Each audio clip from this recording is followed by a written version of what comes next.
All right, here with St. Bonaventure head coach Mark Schmidt. And Mark, playing in the New York area for the Bonnies has to be a huge pull for your alumni that's in the New York, New Jersey area, maybe Southern Connecticut. What has it done for you guys in the past when you can get games in some of those great arenas in the New York area? It means everything to us.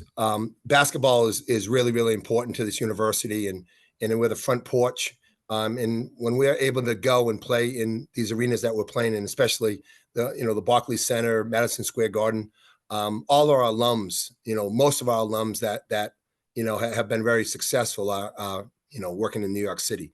2 years ago we went to the finals the semifinals of the NIT, and we had 9,000 Bonaventure alums, and now we only have 30,000 living alums. And so you think about it, a third of our alumni were in Madison Square Garden.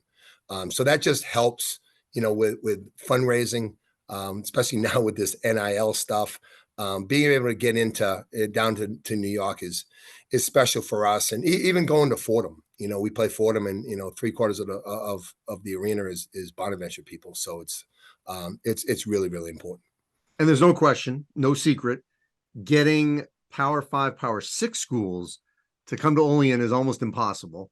And so you're here in an event where you're going to play Oklahoma State, you have Auburn and Notre Dame. So you're going to get a Big 12, either an SEC or an ACC on a neutral court where their Bonnies are going to be one of the home, sort of pseudo home schools. What does that do for your schedule, whether it's RPI, power rating, and actually just getting those kind of games? Just getting those games. And this is my 17th year at Bonaventure, and we've played one Power Five team at the Rally Center. That was Mississippi State, and I think they thought they were coming to New York City, and they figured out they Wrong finally turn. into Buffalo. But yeah, being able to get these Power Five, Power Six teams on a neutral site in New York City is really special for us, and something, everybody's goal in the Atlantic 10 is to get to the NCAA tournament. And it's hard for us to get home games against these power teams. And anytime that we can get a team on the road where we're not playing in their arena, it's beneficial to us. And with this whole net thing, and it's important for us to be able to play those games, but at the same time, we got to win some of those games too. But I think being able to go to the Barclays Center and play in Auburn and Oklahoma State and Notre Dame, that can only help us. And it gets us ready for a conference play, which is, really the most important thing.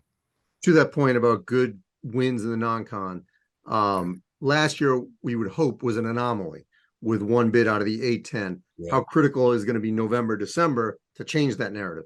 That's what happened last year. Our teams, we didn't have a good non-conference schedule of wins.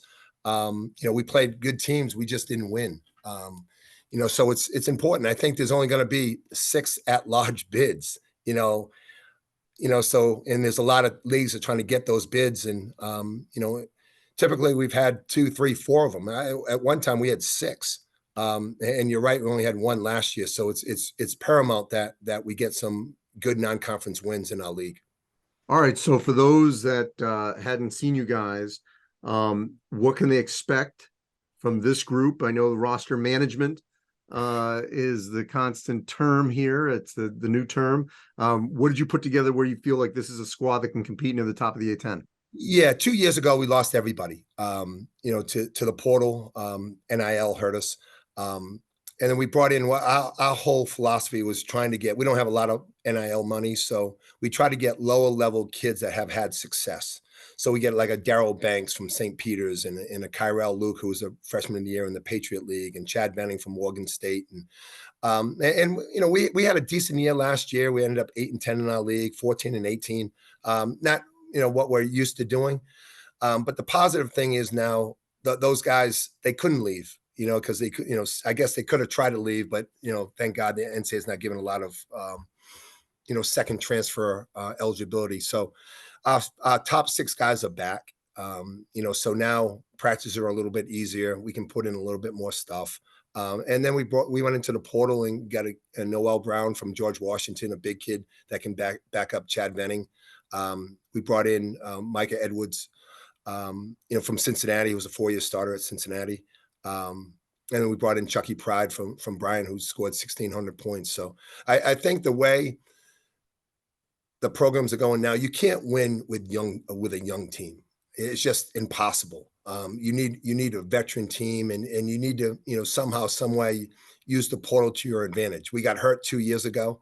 I think this past year the portal helped us, getting veteran guys in here. So we're going to play fast. We run a lot of different things, and try to pressure the ball. And we're looking forward to, if we can stay healthy, we're looking forward to having hopefully a successful season. Well, appreciate it, Mark. Look forward to seeing you there at Barclays. Thanks, Andy.